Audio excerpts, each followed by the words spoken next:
to get you to your next destination, to meet the future needs of your customers, you may need to be open to the idea of adapting, in some cases on the fly. Because like it or not, my friends, our world's changing at the fastest rate in human history with the expanding capabilities of technology. Smartphones, social media, new medical devices, not to mention your industry is changing. Your competition is changing. And your company is changing through this reorganization. You're going to walk out of here today with new bosses, new teams, new email addresses, new numbers. And if you are unwilling to adapt today and be a little more flexible than ever before, catching up can be a long, difficult, and frustrating process. Look, we can't change the past, but you and I have today. And today we can choose how to respond to a life, a business environment, and a marketplace that simply refuses to stay the same. Change. Change begins by opening up your heart and your mind to new ideas and new ways of doing things through innovation, creativity, and reinvention. To become a top sales producer in the insurance and financial industry, it didn't just happen. It took a lot of work. But how I became a top producer in the insurance and financial industry came in the form of a creative joke that I heard on stage. The joke is this.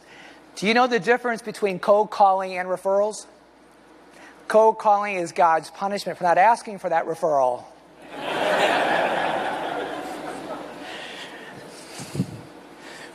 Today, as a speaker, I've had an opportunity to travel all over the world, work in different countries. And what I continue to learn through this international experience is the strength in creating a global mindset. One that really gets you thinking a little bigger on your own behalf, getting God's behalf, and those customers that you serve. And how by scaling your efforts, blending cultures, and embracing diversity can create unforeseen opportunity that can expand the possibilities. Look, you really don't know what you can achieve in life unless you're willing to put yourself out there, to be vulnerable. 7 years after being paralyzed, I got strong again. My grip began to strengthen, and guess what? I retaught myself the game of golf. Then one day, for whatever reason, I was playing golf with my dad, lost my balance, fell down, and broke my leg in 2 places.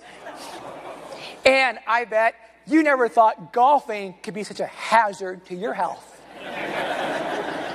Sometimes, though, and I get this, it's hard to stand back up again and again when you've been knocked down in your own health, in a relationship, by your competition. The next time you're knocked down, don't let your mindset become your biggest handicap. How? One way that I've learned is by asking better questions. See, when I was first paralyzed, my chest down, I asked myself, why did this happen to me? Why did this paralyzing change have to happen to me? And why did I experience so many setbacks when Dr. Stringer walked out of that room? In one 45-day period of time, I came down with a severe case of pneumonia, followed by a 103-degree fever. A few days later, I lost my breath. My right lung had collapsed. Then I watched my body weight plummet from 185 to just under 140 without the help of Jenny Craig. And then my doctor said, look, we've now detected a mass in your left lung. The medical community calls it a pulmonary embolism, a blood clot in your lung. The same type of embolism that took the life of NBC correspondent David Bloom while he was covering the war in Iraq. The next time you happen to ask yourself, why is this happening to me, when you're picking up the pieces of a failed project, dealing with a difficult customer, or you're in a meeting that doesn't go as planned, just notice how that question doesn't offer you a solution. And that's when I begin to look at that question through a different set of lenses, driven from my days of studying the martial arts. You see, the martial arts teaches you Never to lose the ability to play the part of being a student. Always ask. Always seek. They encourage you to ask questions like, what don't I know? What am I missing? And what can I practice next? You quickly start learning that asking these what questions, it opens up your mind to seeing your challenges from an entirely different perspective. And that's when I came to realize that asking why me is not the question we should be asking ourselves in our lives out there in the marketplace. The questions we should consider asking are, what can I learn?